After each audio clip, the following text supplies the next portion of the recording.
Salut à toutes et à tous et bienvenue pour cette nouvelle émission de l'œil des pros. J'espère que vous allez bien. On va avoir un magnifique programme ce dimanche 26 décembre sur l'hippodrome de Vincennes puisqu'il y aura deux qualificatives. La qualif 3, ce sera le Critérium Continental et également la qualif 4 qui sera le Ténor de Beaune. Je vais présenter mes invités pour cette émission. Ils sont quatre. Mon premier invité tout d'abord est un peu le chocolatier de cette émission. Andy Mann, Divine Monceau, il distribue les gagnants en guise de cadeau. C'est Charlet Mottier. Salut Charlet. Bonjour à tous. Il a la même couleur de cheveux que le Père Noël et pourtant il ne sera pas sur le traîneau la nuit du 25 décembre, mais ne vous inquiétez pas, il est suffisamment sympathique pour vous offrir 2-3 analyses gagnantes. Bonjour Gilles Curens. Salut à tout le monde. Le troisième invité, si Gilles Curens pourrait être le Père Noël de l'émission, notre troisième invité ne serait surtout pas la Mère Noël. Élément incontournable de notre émission, il pourrait revivre 3 ans après Fado Duchesne de belles émotions ce dimanche lors du prix de Vincennes. Salut Julien Lemaire. Bonjour à tous. Et enfin, mon dernier invité pourrait être le petit lutin de la bande, capable de délivrer un beau gagnant lors de sa précédente prestation. Ce dimanche, il espère bien que son hirondelle s'envolera vers le prix d'Amérique. Bonjour Louis Baudouin. Bonjour à tous.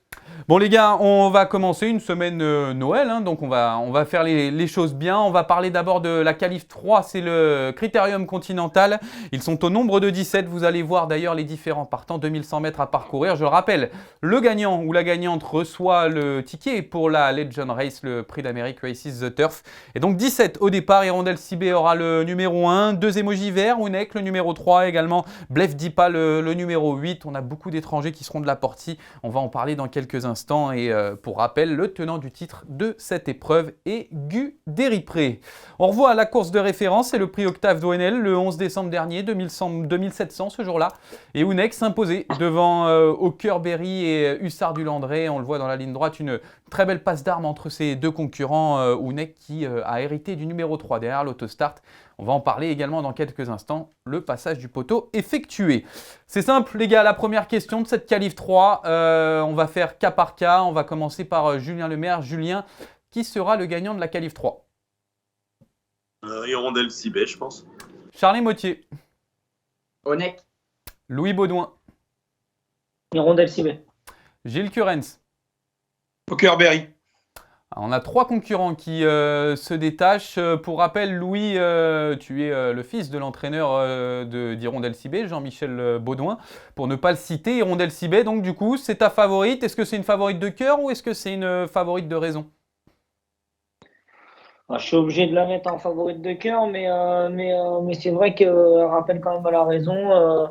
Elle est parfaite en ce moment. Elle a été préparée juste pour cette course-là. Avant, il y a encore quelques semaines, elle n'était pas au top. C'est pour ça qu'elle n'a pas couru. Et là, ce dimanche, normalement, elle devrait être au top pour cette course. Le seul petit bémol, si j'en ai un à lui trouver, c'est qu'elle n'a pas fait de course de rentrée.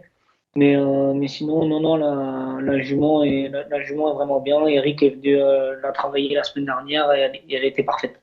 Bon, très bien. Les signaux sont positifs. Julien, c'est aussi ta favorite, le numéro 1. Et en plus, là, le parcours de vitesse sera à son avantage. Oui, voilà, numéro 1, je pense que ça va pas lui déplaire. C'est une jument qui démarre. Comme l'a dit Louis, Eric est venu peaufiner les derniers réglages à Grosbois cette semaine ou la semaine dernière. Je ne me souviens plus, mais il me semble avoir vu Ossul qui court avec. Donc voilà, la jument, certes, n'a pas de course de rentrée dans les jambes, mais à mon avis, va être présentée en bonne forme. Très bien. On a un autre concurrent qui est cité par Charlet Mottier, c'est Ounek, le numéro 3, qui sera associé à François Lagadoc pour l'occasion, qui réalise une fantastique saison. Charlet, pourquoi c'est ton favori, Ounek ? Je le préfère sur les parcours de vitesse. Meilleur entraîneur de France, meilleur driver de France. Ça va être dur d'être battu, je pense. Ah, t'es François Lagadoc, meilleur driver de France, ça a fait hausser les sourcils de Julien. Moi, ça fait longtemps que je l'ai dit. Julien, d'accord avec ça ? Très bon driver, meilleur driver de France, je sais pas, il le sera sûrement un jour, vu la forme qu'il a en ce moment, mais meilleur driver de France, c'est sûr qu'il gagne beaucoup de courses pour Charlet, donc c'est normal qu'il l'adore. Charlet, du coup, le numéro 3 derrière l'autostart, c'est idéal également pour Ounek. Bah oui, normalement, il ne devrait pas se retrouver mal perqué. Maintenant, moi, je le préfère sur les petites distances. Pour ça aurait été la grande distance, je ne l'aurais pas mis en favori. Mais 2100, je le trouve très fort. Il a quand même donné une bonne réplique à Ampiam et DSM qui écrase tout le monde en ce moment. Donc, s'il répète sa perf-là, il va être difficile à devancer. Très bien. Pense. Très bien. Je l'ai annoncé comme le Père Noël de l'émission Gilles Curens. Gilles a donné Hooker Berry le numéro 9 en tant que gagnant. Gilles, bon, t'as pas été gâté par contre au niveau du tirage au sort avec ce numéro 9. Oui, mais bon, pour moi, il a le meilleur driver de France. Donc ça peut pallier. Oui, voilà. Et c'est vrai que le cheval avec le numéro 9, c'est pas avantageux, mais enfin, on peut compter une nouvelle fois, à mon sens, sur un grand Jean-Michel Bazir qui est capable de se sortir de toutes les situations. Donc le cheval, il revient en grande forme. Il l'a prouvé l'autre jour. Jean-Michel Bazir a prouvé aussi son aptitude à qualifier des chevaux à chaque fois pour le Prix d'Amérique, que ce soit dans les 4B ou dans ces courses-là. Et je ne serais pas surpris de le voir gagner. Très bien. De la confiance, du coup, pour Hooker Berry, le numéro 9. On va en parler de ses concurrents. Vous allez un petit peu vous affronter. On va faire groupe par groupe dans cette épreuve. On va commencer tout d'abord par les délaissés. J'ai mis Haiti Island, le numéro 11, le numéro 13, Harvest de Bullière et le numéro 17, Fascination. Avant le coup, pas de qualification pour eux, Charlet?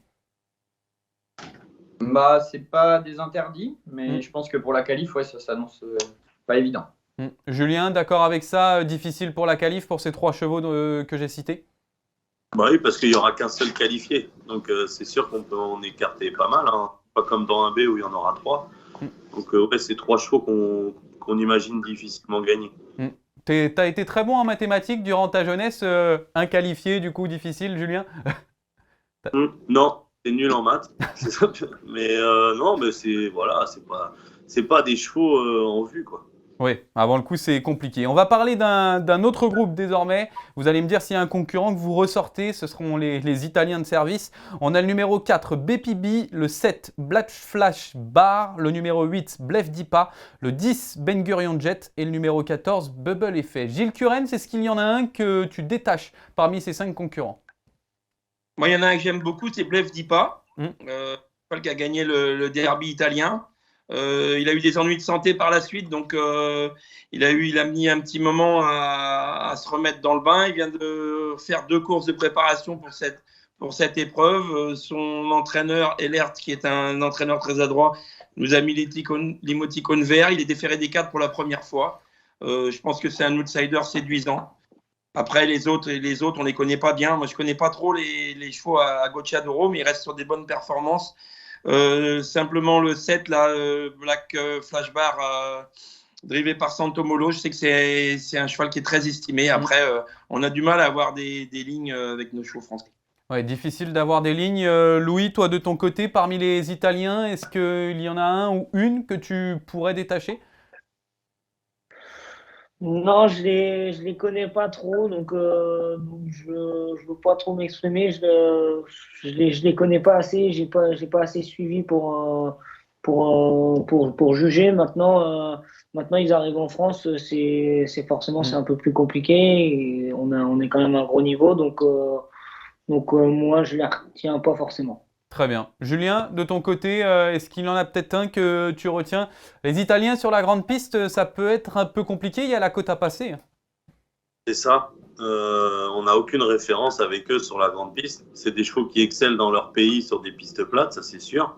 C'est les meilleurs, mais voilà, 2100 grande piste, on n'a pas de référence. Donc c'est difficile de les voir gagner. Charlet, on en a vu un courir quelques coups sur la grande piste, c'est Ben Gurion Jet, le numéro 10. Qui a été placé de groupe 3. Est-ce qu'il y en a un peut-être dans cette liste que tu as vu qui pourrait être intéressant? Non, je ne les connais pas de trop. Maintenant, Gocciadoro, c'est quand même un très très grand entraîneur. Donc s'il les amène, c'est qu'il doit avoir une idée en tête. Et j'imagine que celui qui mène, c'est sa meilleure chance. Donc je me méfierais plus de celui-là sans du tout le connaître. Ben Gurion Jet, donc le numéro 10. Très bien, on a fait le point sur les Italiens. On passe sur un nouveau groupe. Ce sera cette fois-ci pour les juments. Hirondelle Cibet, le numéro 1. Havanaise, le 2. Eliade Dugoutier, le numéro 15. Julien, on connaît ton avis. Louis, on connaît ton avis. Gilles Curens, entre ces 3 juments, laquelle tu choisis? Bon, moi, j'aime bien les 3, évidemment. La jument Jean-Michel Baudouin, c'était certainement la meilleure valeur sur les pistes. Elle a fait l'arrivée sur une courte distance à l'étranger. Donc moi, ce que je lui reproche, c'est de ne pas avoir fait sa rentrée, même si on sait quand même que l'entraînement Baudouin est capable de préparer des chevaux sans faire des rentrées. Ils ont une chance assez équivalente. Je me méfie, même avec le 15, je me méfie de la Garato avec un parcours caché. C'est une jument qui aime bien les 2100. Et puis la troisième, Havanaise, elle reste sur 3 victoires consécutives. L'entraîneur vient de gagner le Critérium la semaine dernière en grande forme. Le driver aussi, donc pourquoi pas. Est-ce que Havanaise, c'est pas la valeur montante finalement, Gilles? Si, c'est une jument qui est quand même bonne, qui court les bons quand même depuis le début, les bonnes femelles. Donc valeur montante, j'en sais rien. Disons qu'elle a peut-être été bien amenée pour cette course-là. Elle a un très bon numéro. Et je vous dis, l'entraîneur est en forme et ça compte beaucoup. C'est vrai, vainqueur du Critérium des 3 ans avec Ideal Speed. Charlet, de ton côté, une préférence entre ces 3 juments? Moi, je préfère Hirondelle Cibé. Elle a un bon numéro. Si elle est bien au travail, je pense que la course qui lui manque peut-être pas vraiment. Donc, non, moi, c'est ma préférence des 3. Havanaise, j'aurais préféré sur la grande distance et Eliade Dugoutier avec un meilleur numéro. Très bien. On a compris vos choix du coup pour les femelles. Et enfin, les mâles français. Onek, le numéro 3, le 5, Elgafel, le 9, Hookerberry, le 6 également, Hussard du Landré, le numéro 16, Hokkaido Giel, associé pour la première fois à Alexandre Abrivard. On connaît ton avis, Gilles, on connaît ton avis, Charlet. Julien, je te laisse prendre la parole. Bon, c'est trois premières chances. Onek, Hokkaido, et puis j'ai oublié l'autre. Et puis il y a aussi Hussard du Landré. C'est des chevaux qui peuvent être 3 premiers. Après, pour se qualifier, ça peut être un peu dur. Justement, dans ces 5 concurrents, on va dire, Julien, il y a Onek qui pourrait se qualifier, il y a Hookerberry. Hokkaido Giel, tu le vois peut-être se qualifier? Je sais pas. Changement de driver, mais bon, il part. 2100 auto, ça va démarrer à la corde. Onek et Hirondelle, je ne sais pas lequel des deux va avoir la corde en bas, mais ça va sûrement jouer entre ces 2 chevaux-là, ce qui peut faire aussi le jeu du Gocciadoro qui va s'élancer derrière Eric. Onek peut se qualifier, personne ne serait étonné. Hussard du Landré, c'est plus un potentiel placé. Et puis Hokkaido aussi. Donc voilà. Louis, enfin, c'est toi qui conclura du coup ce débat. Parmi les mâles, quelle est la plus grosse menace peut-être pour Hirondelle Cibé? Moi, je pense que je pencherais plus pour Onek. Onek qui fait des bonnes perfs. Et puis 2100, c'est sa distance. Donc il a un très bon numéro. Donc voilà, moi j'ai un petit plus pour Onek. Bon, on a compris vos favoris. Du coup, les gars, du côté de Charlet, ce sera Onek. Du côté de Gilles Curens, ce sera Hookerberry. Et du côté de Julien et de Louis, Hirondelle Cibé. Donc, pour cette qualif 3, le Critérium Continental. Il y a un autre billet, un autre passage pour essayer d'obtenir sa qualification pour la Legend Race, le prix d'Amérique Races The Turf. C'est le prix Ténor de Beaune qui sera la qualif 4 qui va courir aux alentours de 17h. Vous allez voir les partants d'ailleurs défiler. Ils seront 12 au départ, 2700 mètres à parcourir et vous le voyez en position de logique favorite, ce sera Ampiam et DSM, le numéro 9. Il y aura Ganet de Banville également qui a obtenu son ticket et la tenante du titre étant Fairy Wood, pour rappel l'année dernière, qui s'était imposée. La course de ref, elle est à l'image, c'est le prix Marcel Laurent le 12 novembre dernier, c'était sur 2100 mètres. Une bataille terrible ce jour-là, il trottait 10-4 et Ampiam et DSM s'imposaient devant Onek justement et Ganet de Banville qui était 3e. Ampiam et DSM qui fait feu de tout bois actuellement puisqu'elle reste je crois sur la bagatelle de 8 victoires consécutives. Alors on est obligé de parler d'elle, honneur aux dames pour cette épreuve. La question est très simple, on vous met tous les 4 sur cette question. Ampiam et DSM va-t-elle obtenir son ticket pour le prix d'Amérique Legend Race? Julien Lemaire, oui ou non? Oui. Charlie Mottier? Oui. Louis Baudouin? Oui. Gilles Curens? Non. Eh ben, Charlie, l'esprit de contrariété de Gilles. L'esprit de contrariété de Gilles. Bah Gilles, je te laisse te défendre tout seul. Non, pourquoi? Parce qu'elle va être 2e de Ganet de Banville. Et pourquoi? Parce que Jean-Michel Bazir, il court sans pression dans cette course-là parce que Ganet de Banville est déjà qualifié. Il s'est qualifié dans le Prix de Bretagne. Le cheval, il est en grande forme. Il l'a plaqué devant des ferrés des postérieurs. Il va se mettre en embuscade. Et moi, je le vois bien venir la ranger sur le poteau. Je la vois 2e. Ah ouais, donc la dernière sortie, il y a eu pas forcément lutte parce qu'Ampiam DSM était quand même assez impressionnante. Et tu penses que Gannet de Banville peut monter là-dessus, toi? Ouais, je pense qu'il peut monter là-dessus. Mm. Donc voilà, il y a pas la pression. Après tu vas me dire, oui, en SM, elle gagne à chaque fois, machin. Bien évidemment, dans DMSM, elle a une première chance de gagner. Mais moi, on a vu FaceTime Bourbon l'autre jour, on était tous sûrs qu'il allait gagner.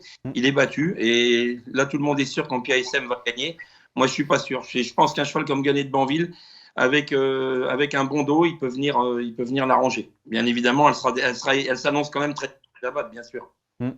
Bon, Charlet, je t'ai vu rigoler au moment où tu as dit j'en étais sûr que Gilles allait dire non. Je te laisse. C'est l'esprit de contrariété, tu penses, de Gilles ou Gannet de Banville est un sérieux rival? Non, bah, de toute façon, il n'y a pas de chevaux abattables, on l'a vu dernièrement. Non, moi, personnellement, je vois Gannet de Banville difficilement. Enfin, je l'imagine difficilement venir la battre. Mais c'est pas impossible, ça, c'est certain. Jean-Michel Bazir, il s'est préparé ses courses, il sait les driver, il s'est entraîné ses chevaux, donc ce ne sera pas une surprise s'il y en a un qui la bat et que c'est lui. Mais moi, j'ai du mal à y croire. Elle est vraiment impressionnante et de plus en plus, je trouve. Très bien. Julien, toi, de ton côté, Ampiam et DSM, qu'est-ce que tu peux nous en dire? C'est vrai que Fabrice Soulois, lui, a toujours dit que c'était l'une des meilleures juments qu'il avait entraînées. Bah oui, et puis Fabrice Soulois, je crois que c'est l'entraîneur français qui a gagné le plus de groupes 1, il me semble. Non donc je pense qu'il sait un peu où il habite. Voilà, elle sera associée à l'homme des grands rendez-vous, Franck Nivard, qui lui drive toute l'année sans pression. Donc voilà, tout est rassemblé pour qu'elle qualifie sa jument. On l'annonce comme la concurrente directe de FaceTime Bourbon dans le Prix d'Amérique. Donc déjà, ça passe par se qualifier dimanche. Si elle doit lutter avec FaceTime dans le Prix d'Amérique, elle doit se qualifier dimanche. Louis, tu es d'accord avec cette analyse de Julien? Si elle ne gagne pas, on va dire ce dimanche déjà, elle n'a pas encore son ticket, mais au-delà de ça, il faut mettre l'impression pour essayer de lutter avec FaceTime le dernier dimanche de janvier? Ah bah totalement. FaceTime, on connaît, c'est un grand crack. Donc si on veut essayer d'être à son niveau, faut être un crack. Donc oui, elle a tout intérêt entre guillemets de gagner ce dimanche. Tu penses que c'est une craque, Louis? Ah ouais, je pense que c'est vraiment une très très bonne jument et Fabrice Soulois est vraiment très fort pour amener ces chevaux-là au top niveau. Très bien. Ampiam et DSM, donc qui sera la favorite, c'est assez logique. On va parler d'abord, on va commencer par les délaissés. Si je vous dis Grand Art le numéro 4, Gospel Pat le 8 et Amonio SM le numéro 11, on élimine pour la qualif? Oui, Charlet, Ça va être difficile de gagner. Ouais. Ça va être difficile de gagner du coup, Louis? Oui, pour moi, il y en a d'autres devant. Pour les places derrière, sans doute, mais pas pour la victoire. Gilles, on est raccord? Ouais, je pense que Grand Art, c'est le meilleur des trois que tu as pu citer, mais c'est vrai que ça s'annonce compliqué pour eux. Très bien. Du côté des opposants, là, je vais faire encore un petit tour de table. Gannet de Banville, le numéro 10. Gallius, le numéro 6. Goubaroc, le 7. Et Power, le numéro 12. Alors, Gilles, on connaît ton avis. Julien Lemaire, on va commencer par toi, s'il y en avait un des quatre. Gannet de Banville et Gallius. Ok. Charlet? Gallius et Gannet de Banville, dans l'ordre. Louis? Moi, je suis raccord avec Charlet, Gallius et Gannet de Banville. Ah, donc il y a un petit changement d'ordre avec Charlet et Louis. Bah, Charlet, je te laisse prendre la main du coup. Pourquoi Gallius devant Gannet de Banville? Et du coup, par la même occasion, c'est l'opposant principal selon toi à Ampiam et DSM. Il faut que je rentabilise ma part, donc il faudrait qu'il prenne de la valeur. Non, mais il est déféré des 4. Il avait quand même, pareil, donné bonne réplique à Ampiam et DSM un jour sur la grande piste où elle l'avait suivi toute la route. Donc, je pense que Séverine a dû préparer ça bien aussi. Moi, j'adore ce cheval. Il donne toujours l'impression d'être à fond et en fait, on a l'impression qu'il n'avance pas. Et moi, j'y crois. Et ces dernières courses, elles m'ont bien plu. C'est vrai que le dernier coup, Louis, il était 5e Gallius, mais il a peut-être manqué 100 mètres pour finir, mais il a été vraiment dans la bataille ce jour-là et on sent que le cheval n'a pas lâché le morceau pour finir. Ah ouais, totalement. C'était quand même une rentrée. Voilà, il avait fait une petite faute à l'intersection qui l'a fait retrouver en dehors des autres. Il a refait un effort. Donc non, il a pas lâché le morceau.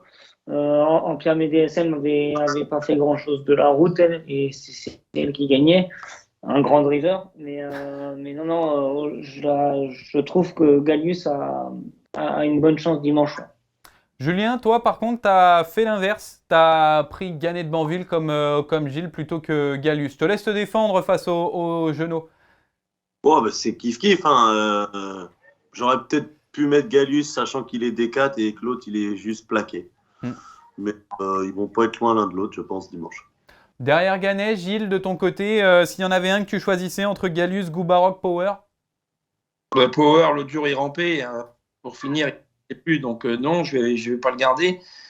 Il faudra vraiment qu'il se soit amélioré par rapport à sa dernière course. Non, Gallius, je suis d'accord avec eux. Hein. Gallius, c'est un crack, il l'a prouvé. Donc moi, je mets Gannet de Banville devant Gallius. Je pense que Jean-Michel, de toute façon, va essayer de gagner parce que vu le nombre de partants qu'il va avoir dans le Prix d'Amérique, il peut éliminer un concurrent direct. Alors, il est certain que s'il peut éliminer Ampia DSM, qui n'a pas les gains, il ne va pas se gratter. Donc, moi, je mets Gannet de Banville avant. Et s'il peut éliminer Gallius, il fera pareil.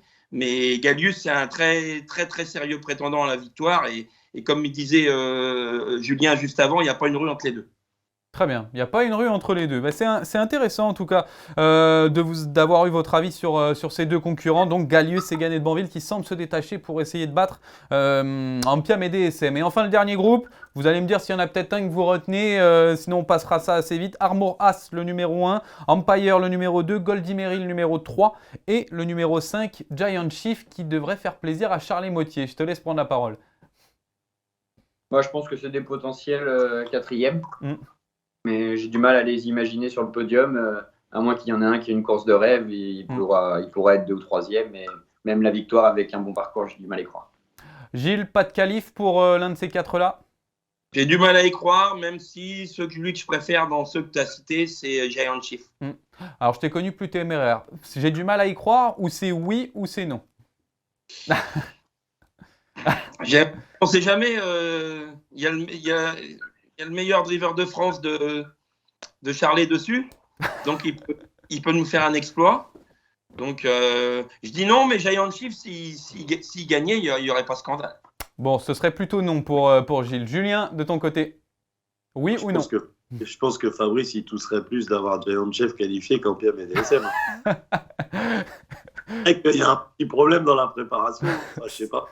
Non, moi, Giant Chief, je ne le vois pas se qualifier. Je le vois peut-être en fin de combinaison. Ok. Louis, de ton côté, est-ce qu'il y a un qualifié là-dedans, oui ou non? Non, je pense que les trois cités auparavant sont au-dessus quand même. Mais oui, il faut les retenir pour la fin de combinaison. Très bien. Bon, on a retenu en tout cas, on a compris. Ampia DSM, Gallius, Gannet de Banville, c'est un peu le match de cette qualif 4, le prix Ténor de Beaune que vous retrouverez aux alentours de 17h. Les gars, je peux pas, on est Noël là, on arrive. Moi j'ai déjà vu Charles Motier avec un bonnet du Père Noël sur l'hippodrome de Vincennes. Là maintenant, il faut faire des cadeaux. Hein. Il y a des cadeaux à payer, donc Julien, je te laisse commencer. Il y a le prix de Vincennes, tu es obligé d'en dire un petit mot, Idéal du Chêne pour commencer. Ouais, pour commencer, pour finir. Ouais, et pour finir aussi, mais tu as peut-être d'autres partants aussi au cours du week-end. Un long week-end pour nous. Ouais. Ouais, exactement. L'idéal, elle est bien. Voilà. Maintenant, on va être 12 ou 13, donc il y aura plus de monde que d'habitude. Il faut qu'elle s'élance sur la bonne jambe. Et si elle s'élance sur la bonne jambe et qu'elle a un parcours fluide, je pense qu'elle devrait lutter pour la victoire ou en tout cas pour les belles places. Tu l'as pas plaqué, du coup, tu as justement cette peur qu'elle soit un peu légère ou pas spécialement? Ouais, c'est une jument qui peut un petit peu des fois se raccourcir en descendant. Donc on assure, elle a marché 13,5 comme ça, peut-être même un peu plus vite. Je sais pas, je sais que Philippe Allaire a plaqué le sien. Peut-être qu'il faut absolument qu'il plaque le sien pour battre la mienne. Je sais pas. Moi, c'est peut-être un petit peu prétentieux, mais je pense que j'ai pas besoin. Très bien. Et du côté de l'écurie, en un mot, s'il y en avait un à détacher, bon, même si le cœur dira Fado Duchesne, je pense. Bah ouais, vendredi Fado, faut qu'il nous rassure. Après, c'est 2100. Il y a pas mal de chevaux de vitesse dans cette course-là. Donc, avec Paul, on a décidé de démarrer à notre main et de les laisser batailler et puis de ramasser ce qu'il y aura à ramasser. Ce n'est pas son objectif de l'hiver. Nous, ce qu'on c'est plus le Calvados. Ce sera plus sa distance. Okay. Et aussi Jérusalem qui va courir son premier demi-classique. Il va affronter l'élite des 2 ans, mais c'est une bonne pouliche. Elle peut créer une petite surprise. Et Douceur, ma vieille jument, comme on l'appelle ici, qui va faire sa valeur samedi et qui, si un bon parcours, peut être sur le podium. Très bien. Charlet, de ton côté, tu restes sur 2 succès dans cette émission. Je crois que ça te porte plutôt chance. Donc, je te laisse continuer. Handyman, Divine Monceau, et ce week-end ou dans les prochains jours? J'ai pas de partant avant le 29. Et le 29, j'ai Galatée du Vivreau, qui à la base, c'était pas trop un objectif, mais ce matin, elle était quand même vraiment bien. Donc, je pense qu'elle est à suivre. Très bien. Jamais 203 pour Charlet. Louis, de ton côté?